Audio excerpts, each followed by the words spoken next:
Hello again. As we continue in our series to play offense as Catholics and ask questions of our Protestant brothers and sisters, the third question I ask addresses their belief that Jesus' church has, and in some cases still does, teach error.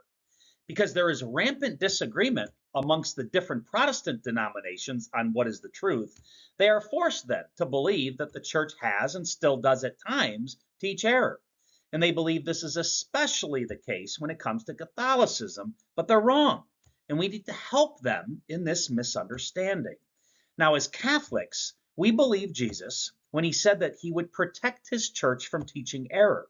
So this third question I ask Protestants is actually a three-parter that takes on this false teaching of the Protestants that Jesus' church has taught error. My first setup question is this: how accessible was the Bible and who could read it in the Middle Ages? That is, that period between 400 and 1400 AD. I asked this setup question, this first one, because many Protestants don't know or even care about what Christianity was like beyond today.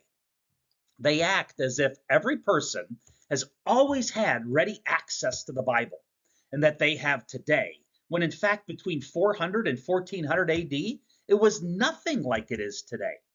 Between that time period, the printing press hadn't even been invented yet. So Bibles were hand copied, which took years to complete and cost a ton of money to produce.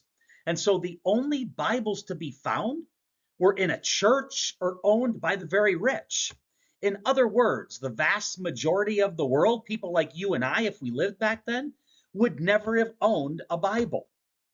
In addition to the Bible not being accessible to the common folk like you and me, less than 5% of the population could even read if they even had it. And these were primarily civil servants and priests. Otherwise, for the most part, society was illiterate. I had no idea of this. And why is this important? Because it means that although the Protestants claim authority in the Bible alone, and that anyone can interpret the Bible accurately, the fact is that between 400 and 1400 AD, the Bible was not at all accessible. And even if it was, no one would have been able to read it, yet alone to interpret what it was saying. Today, Bibles are everywhere, and literacy rates in developed countries are near 100%.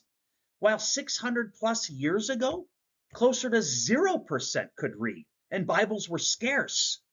You're going to see why this is a big deal, as it begs the next setup question that I'll do in my next video. So if not the Bible, then who or what did the common folk rely on for the truth? That's the question we'll tackle in our next video. Thank you for watching this one, and God bless.